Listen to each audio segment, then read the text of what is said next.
এখানে একটা রাজনৈতিক দল আছে, শুধুই বলবে জয় শ্রীরাম জয় শ্রীরাম। আরে নবদ্বীপের মাটিতে রামের কি কাম? রামের কোনো কাম নাই এখানে। আমাদের রয়েছে শ্রীমান মহাপ্রভু, প্রায় 550 বছর ধরে আমাদের আগলে চলেছে, সেইখানে রামের কোনো কাম হতে পারে না। আপনারা জানেন যে মহাপ্রভুর জন্মস্থান, এই জন্মভিটে আমরা দেখেছি বিভিন্ন প্রাকৃতিক দুর্যোগ বা যে কোনো মহামারীতে নবদ্বীপের তেমন কোনো ক্ষতি হয়নি। আমরা শুনি যে 2000 সালের বন্যায় বিভিন্ন জায়গায় অনেক কিছু ক্ষয়ক্ষতি হয়েছে, পশু এবং মানুষের অনেক ভেসে গেছে, অনেকে মারা গেছে। আপনি খোঁজ নিয়ে দেখুন, আপনি নোট করুন, নবদ্বীপে কোনো জায়গায় 20 ফুট 40 ফুট জল গেছে, একতলার উপর দিয়ে জল গেছে। হঠাৎ করে জল আসা সত্ত্বেও একটি মানুষেরও সেভাবে ভেসে যাওয়ার খবর নবদ্বীপের মাটিতে নেই। কেন? মহাপ্রভু বাঁচিয়ে চলেছে আমাদের।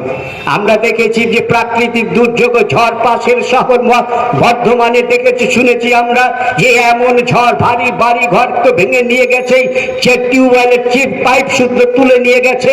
আমরা তার পাশেই থাকি, একটু পাশে কিন্তু আমাদের কিন্তু কোনো একটা গাছও ভেঙে পড়েনি। তাহলে আমাদেরকে যে মহাপ্রভু আজকে 550 বছর ধরে নবদ্বীপকে আগলে চলেছে, সেই নবদ্বীপে রামের কোনো কাম নেই। আর রাম এমন কোন শক্তিশালী নয়।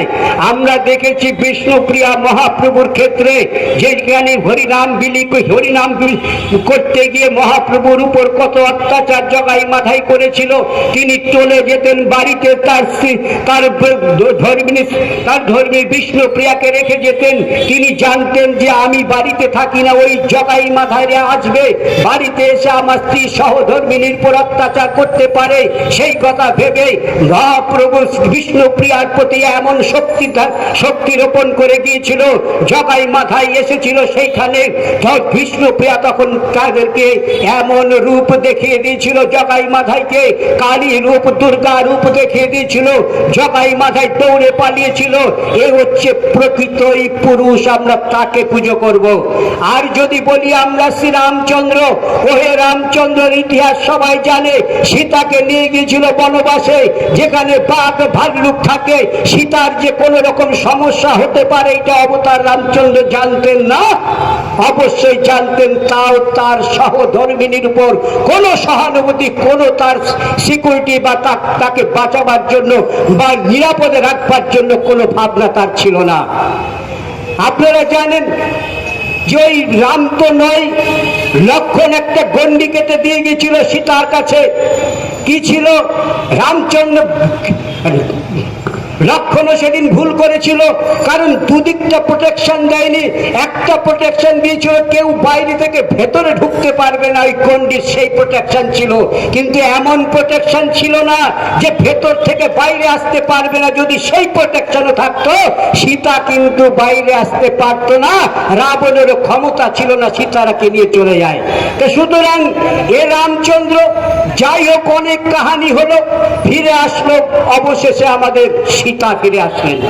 সীতা ফিরে আসার পরেও সীতার উপর যেইভাবে, আপনি কি আপনার নিজের জন্য বা আপনার সন্তানের জন্য অথবা আপনার পরিচিত কারোর জন্য এমন একটা কম্পিউটার সেন্টার খুঁজছেন? হ্যাঁ, ঠিকই ধরেছেন, আশালয় কম্পিউটার সেন্টার, যেখানে আধুনিক টেকনোলজি দ্বারা আধুনিক ল্যাবে এবং প্রশিক্ষণপ্রাপ্ত শিক্ষক শিক্ষিকা দ্বারা স্কুলের বিভিন্ন কোর্স অথবা ডিপ্লোমা কোর্সগুলো করানো হয়।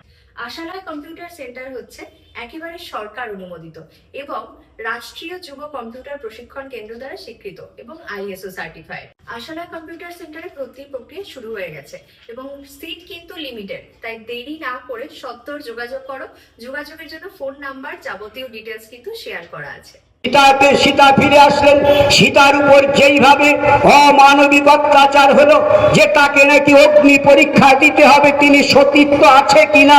হায় রাম, তুমি অবতার, তুমি জানো না যে সীতার কত শক্তি? তাকে তাকে সতীত্ব নষ্ট করবে শক্তি পৃথিবীর কারণেই, এটা তোমার জানা নেই। তুমি তাকে অগ্নি পরীক্ষা একবারের বেশি 2বার 3বার করালে, অবশেষে সে অবসাদে তার মৃত্যুবরণ করলো।